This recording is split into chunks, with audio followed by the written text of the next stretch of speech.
Cambodia का प्राचीन नाम क्या था? कंबोडिया का प्राचीन नाम था कम्बुज, और वहां से कंबोडिया। अब यहां पे आप आइए, कम्बुज नाम कंबोडिया क्यों पड़ा? वहां एक कम्बु ऋषि थे, वो सबसे पहले पहुंचे और उन्होंने वहां के लोगों को शिक्षित किया, इसलिए कम्बुज से उत्पन्न होने के कारण उसको कम्बुज कहा गया। जब कम्बु ऋषि का फ्लीट वहां पर उतरा तो वहां के लोगों को लगा कि शायद ये कोई दुश्मन की फौज आ गई हमारे पर अटैक करने के लिए, तो वो लोग ट्राइबल्स थे, उन्होंने आके घेर दिया। जब कम्बु जी ने ये कहा कि नहीं साहब, हम आपसे कोई लड़ने झगड़ने नहीं आए हैं, हम तो आपसे मित्रता करने आए हैं। तो खैर जब थोड़ी देर के डायलॉग के बाद उनको कॉन्फिडेंस हो गया कि नहीं ये लोग तो अच्छे लोग हैं, मित्रता करने आए हैं, तो वहां के राजा और रानी दोनों उनको रिसीव करने के लिए आए। क्योंकि वो लोग ट्राइबल थे तो उनके शरीर पर प्रॉपर वस्त्र तक नहीं थे। तो कम्बु जी ने सबसे पहले क्या काम किया, अपने शरीर का जो उत्तरी वस्त्र होता है, ऊपर डाला जाता है शॉल की तरह, वो उठाकर वहां की रानी के कंधे के ऊपर रखा, यानी सिविलाइज करने की शुरुआत की। और आज बताइए कंबोडिया में पूरी की पूरी रेस वही है, पूरी की पूरी कौम वही है, वही लोग हैं, केवल बदला का सोच बदली।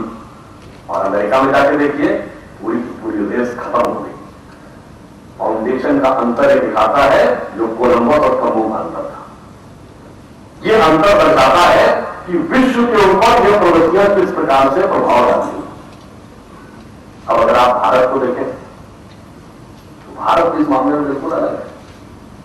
देखिए दुनिया में किसी कंट्री को अगर बड़ा बनना है तो उसके बाद कौन कौन सी पावर्स होनी चाहिए?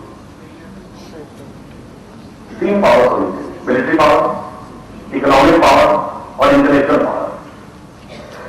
मगर ये तीनों को वर्ल्ड की हार्ड पावर कहलाती है। एक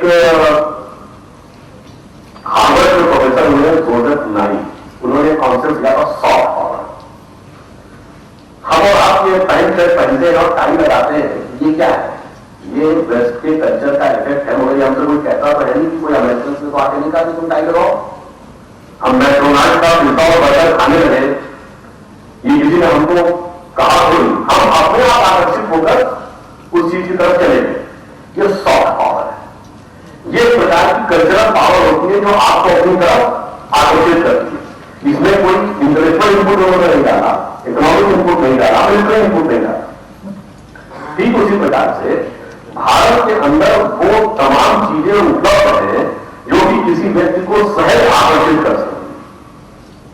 अब जैसे आप पूरे वर्ल्ड में देखिए विक्रम योगा चलता है, वहां से लेके बाबा रामदेव के योगा, क्या ये कोई गवर्नमेंट ऑफ इंडिया के स्पॉन्सर प्रोग्राम है? नहीं।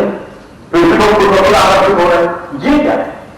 ये जो आकर्षण है उसके प्रति, ये मिलिट्री, इंटेलेक्चुअल या इकोनॉमिक पोटेंशियल नहीं है। यह आपका एक अलग पोटेंशियल है जो दुनिया में हर देश के पास नहीं है।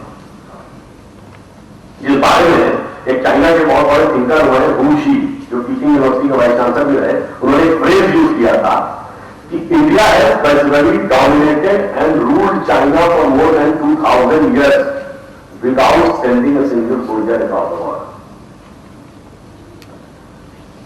तो भारत का जो फाउंडेशन है वो इस मामले में बिल्कुल अलग है। हम दुनिया को एक अलग नजरिए से देखना चाहते हैं और भारत की सोच के हर मामले में अलग है। अब आज से 50 साल पहले लोग ये कहते थे साहब ये कौन सा इंडिया में अजीब टाइप का है कि थोड़ी ये लोग रहते हैं कि जाके गुफा में ध्यान लगाओ और ज्ञान प्राप्त हो जाएगा। अरे ज्ञान प्राप्त होना है तो how meet the people, meet the people like Swami Vivekananda, like other people have done. अब आपको बताइए, अगर आज आपको न्यूयॉर्क टाइम्स अखबार पढ़ना है तो 2 रास्ते हैं, जाइए न्यूयॉर्क की फ्लाइट पकड़िए, एक दिन बाद आप पहुंचेंगे और आज का अखबार कल पढ़िए। और दूसरा ये है कि अपने सॉफ्टवेयर में डाउनलोड करिए, मोबाइल में पढ़िए। तो जो हमारी टेक्नोलॉजी विकसित हुई, हमारी सोच में बदलाव होने लगा। प्रेस करके किसी चीज को पाना, पुश करके किसी भी चीज को इंपार्ट करने की बजाय किसी चीज को ऑटोमेटिक अपने अंदर लाने की व्यवस्था करना, क्योंकि नेचर के अंदर सिर्फ पुशी नहीं है, पुल भी है। और जो आप हाई लेवल की एनर्जी की तरफ बढ़ते हैं तो आप देखते हैं छोटी चीज के अंदर एनर्जी बहुत भारी मात्रा में होती है। जैसे मैकेनिकल एनर्जी से ज्यादा केमिकल एनर्जी पावरफुल है, केमिकल से ज्यादा इलेक्ट्रिक एनर्जी पावरफुल है, इलेक्ट्रिकल एनर्जी से ज्यादा एटॉमिक एनर्जी पावरफुल है। इसीलिए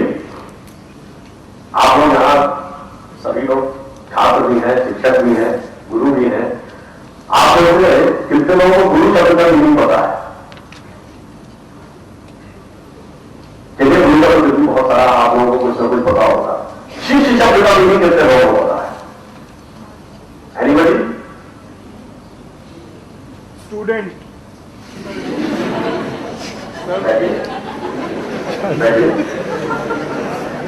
देखिए शिष्य शब्द स्टूडेंट के अर्थ में प्रयोग होता है, what is the literal meaning of the word शिष्य, यही आप पूरा कॉन्सेप्ट समझना है। एक हिंदी में शब्द होता है शेष, मतलब होगा बचा हुआ, रिजिडुअल। शेष एक नाउन है, उसका एडजेक्टिव शेष है। इसका अर्थ क्या हुआ? हमारे यहां गुरु का काम यही माना गया है कि आपको ढेर सारी नॉलेज इम्पार्ट कर देना। अरे वो तो आज के जमाने में एक पेनड्राइव में रखे चली गई जितनी नॉलेज चाहिए, वेबसाइट पे पासवर्ड आपके पास हो, किसी सब्जेक्ट की सारी नॉलेज अवेलेबल। गुरु का काम क्या होता था? टीचर के बच्चे के अंदर से जितना भी माना जाता है कि एब्सोल्यूट नॉलेज हमारे अंदर है, केवल उसके ऊपर जो माया का आवरण है उसको हटा दिया, जितनी भी इम्प्योरिटीज थी उनको निकाल दिया, जो शेष बचा वो शिष्य था। इसलिए हमारे यहां नॉलेज दी नहीं जाती है, नॉलेज की अनुभूति की जाती है। क्योंकि अभी वेस्ट का डेवलपमेंट साइंस का वहां तक नहीं पहुंचा है, इसलिए वो इन चीजों में थोड़ा अभी कंफ्यूज है। मैं नहीं कहूंगा कि उनके प्रति कोई आग्रह की बात नहीं। अब आप कोई इंसान होंगे कैसे मान लें कि उनके वो हमसे पीछे है और हम बहुत आगे थे। इन चीजों के कुछ स्थायी प्रमाण भी हमारे पास है और हम उनको देख कर देखा करते थे। बताइए 50-60 साल पहले क्या कहा जाता था? अरे गाय के गोबर से कोई खेती होती है, दुनिया चांद में पहुंचती, तुम गाय के गोबर में पड़े हो। और आज आप क्या कहते हैं? ऑर्गेनिक फार्मिंग की तरफ जाओ। ठीक 50-60 साल पहले जब ये कहा जाता था पेड़ की पूजा करो, नदी की पूजा करो, पहाड़ की रक्षा करो, क्या जवाब दिया जाता था? This is the reminiscence of the primitive tribal civilisation. आज 1992 के रेडियो डिक्लेयर से लेकर 2009 के कोपेनहेगन तक आप क्या करें? नेचर फ्रेंडली डेवलपमेंट की तरफ बढ़ो। ठीक 50 साल लग जाता है, जड़ी बूटी से कोई इलाज होता है? प्रोसीन, टेरामाइसिन, मेटासिन, ये सब खाओ, नीमोनियम खावा है जान। आज आप क्या करें? हार्बल मेडिसिन की तरफ बढ़िए। इसका अर्थ क्या हो गया? वो हर चीज जिसका आपने मजाक हुआ था इन स्पैन ऑफ लिविंग जनरेशन, यानी वो पीढ़ी है जिसने अपने जीवन काल में परिवर्तन होते हुए देखे और आपकी सारी सोच और धारणा बदल दें। इसी में कुछ चीजें और भी है। आप सबके हाथ में मोबाइल है, ये मोबाइल किस टेक्नोलॉजी में चलता है? डिजिटल सिग्नल्स के बेस के ऊपर मोबाइल चलता है। डिजिटल सिग्नल का मतलब क्या होगा? आप जो लोग साइंस की बैकग्राउंड में होंगे उनको पता होगा, एनर्जी क्वांटम में चलती है। तो आप क्या करते हैं? एनर्जी के जो पैकेट्स हैं उनको डीअरेंज कर देते हैं डिजिटल सिग्नल के फॉर्म में, और जब वहां पहुंचता है उसको उसी पैटर्न में रीअरेंज करके आप फिर अपने मोबाइल में सुन सकते हैं। ये डिजिटल टेक्नोलॉजी आती ही नहीं अगर आपको क्वांटम टेक्नोलॉजी न पता होती। क्वांटम मैकेनिक्स की खोज किसने की थी? एक जर्मनी का साइंटिस्ट है मैक्स प्लैंक। अब आपको आगे की बात बताता हूं। मैक्स प्लैंक ने क्वांटम को खोज लिया, मगर उसके मूवमेंट में एक अनसर्टेनिटी थी। उसकी इक्वेशन जब तक वो नहीं खोज पाते तब तक वो डिजिटल सिग्नल्स को फॉर्मुलेट करने की तरफ नहीं बढ़ते। वो जो अनसर्टेनिटी थी, उस अनसर्टेनिटी को एक प्रिंसिपल दिया जर्मनी में बड़े फेमस साइंटिस्ट है हाइजेनबर्ग। हाइजेनबर्ग का नाम शायद आप लोगों ने बहुत सुना हो। हाइजेनबर्ग ने प्रिंसिपल दिया था हाइजेनबर्ग अनसर्टेनिटी प्रिंसिपल। वो क्या था? If a particle is moving in space, then the simultaneous and exact determination of both the position and the velocity of the particle is impossible. इसका मतलब क्या हुआ? अगर ये पार्टिकल यहां पे है और आप इसकी पोजीशन इसी के सापेक्ष नापेंगे ना, तो जिस क्षण आप इसके रेफरेंस में नापेंगे आप इसको स्टेशनरी मानेंगे, बट एब्सोल्यूट यूनिवर्स में तो स्टेशनरी नहीं है। तो यहां की वेलोसिटी में गति आ गई, एरर आ गई। अगर आपने इसको मूविंग माना तो आपने दोनों मूवमेंट को कैलकुलेट करके वेलोसिटी सही कैलकुलेट कर ली, पर जिस क्षण आपने इसको मूविंग माना उस क्षण उसकी पोजीशन बदल गई, क्योंकि एब्सोल्यूट यूनिवर्स में तो कुछ भी स्टेशनरी नहीं है, तो पोजीशन में एरर आ गई। तो उसने कहा कि किसी भी बिंदु का, चलते हुए बिंदु का एक साथ स्थिति और गति का सम्यक निर्धारण असंभव है। अब हाइजेनबर्ग के एक मित्र थे, ऑस्ट्रियन साइंटिस्ट फ्रिट्जो कॉपरा, जिन्होंने एक किताब लिखी था अनकॉमन विजडम। मैं आपको बुक के साथ बोल रहा हूं, अनकॉमन विजडम बुक अगर आप कहीं मिल जाए उसमें जाके पढ़िएगा। फ्रिट्जो कॉपरा लिखता है कि हाइजेनबर्ग ने उसे खुद ये बताया कि जब वो अनसर्टेनिटी और इंटरकनेक्टेडनेस के प्रिंसिपल्स को अंडरस्टैंड नहीं कर पा रहा था, उसकी इक्वेशंस को सॉल्व करने वाले ग्रुप के बाद वो 1929 के आसपास भारत आया और उसने रविन्द्रनाथ टैगोर के साथ वेदांतिक फिलॉसफी के साइंटिफिक एस्पेक्ट पे डिस्कशन किया और वो खुद हाइजेनबर्ग ने लिखा है बकौल फ्रिट्जो कॉपरा कि इसके बाद मुझे सारा कॉन्सेप्ट क्लियर हो गया कि इंटरकनेक्टेडनेस, रिलेटिविटी और अनसर्टेनिटी को कैसे कनेक्ट करना है। अब आप ये समझिए, उसके बाद आप ये इक्वेशन डेवलप कर पाए तो आज यहां कर रहे हैं। कहने का सिर्फ तात्पर्य है कि हमारी फाउंडेशन भी बहुत मजबूत है। दुर्भाग्य यह है कि 20वीं शताब्दी में कॉलोनियल माइंडसेट के चलते हुए हम अपनी ही पहचान को नहीं पहचान पा रहे। हमारे अंदर लैक ऑफ कॉन्फिडेंस आ रहा है। अभी वो कहिए आप में से कितने लोग पैसा फिल्म पड़ी होगी, तभी ये पड़ी होगी क्लासेस रेक्टेंगुलर ट्रायंगल वाली, ठीक? आपको पता है पाइथागोरस से 1400 ईयर्स बिफोर लिखा हुआ बुक अवेलेबल है बोनाइन प्रमेय के रूप में। ये इंडिया में शताब्दियों में पाई जाती है। जब ये मैथमेटिक्स का सिस्टम आया तो बोनाइन प्रमेय की जगह उसको पाइथागोरस थ्योरम कहा जाने लगा और हम लोग मान लिया कि पाइथागोरस ने दी है और आज हमने से ज्यादा बच्चे उसको पाइथागोरस थ्योरम के रूप में जानते हैं, बोनाइन प्रमेय के रूप में नहीं जानते। शुरू सूत्र में ये लिखा हुआ है, डॉक्यूमेंटेड हिस्ट्री है। इसका मतलब ये नहीं कि हम कह रहे हैं कि ऐसा रहा होगा। दूसरा, आप लोगों ने क्वाड्रेटिक इक्वेशन सुनी होगी, a plus b whole square plus a square plus b square plus 2ab। ये क्वाड्रेटिक इक्वेशन भास्कराचार्य की लीलावती में 800 साल पहले श्रीधराचार्य ने सॉल्व करके लिखी हुई थी और ये टिल 19वीं सेंचुरी श्रीधराचार्य विधि के रूप में पढ़ाई जाती थी। मगर अब आज क्वाड्रेटिक इक्वेशन हो गई। कहने का तात्पर्य यह है कि हम अपनी फाउंडेशन को भूल गए, अपनी बेसिक सोच की फाउंडेशन को भूल गए और उस चक्कर में हमने अपना भी नुकसान किया और देश को बहुत बड़ी चीजों से हमने वंचित कर दिया।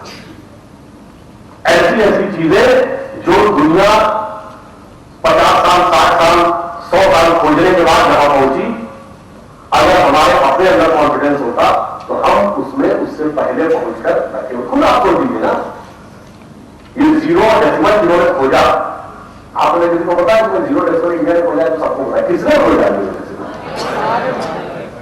सबसे पहले इसका उपयोग कहां पे आता है? वेदों में आता है जीरो डेसिमल। अब आपने कभी सोचा कि जीरो क्यों खोजा गया? मैथमेटिक्स में आप पढ़ते होंगे किसी भी नंबर को आप x divided by n, n की वैल्यू कम करते चले जाइए तो रिजल्टेंट की वैल्यू बढ़ती जाएगी। एन की वैल्यू आप 1 में ले जाइए तो x divided by 1 is equal to x. But अगर आप एन की वैल्यू 0 कर दीजिए तो इसका क्या हुआ? अनंत की यात्रा शून्य से होकर जाती है। और जो भारतीय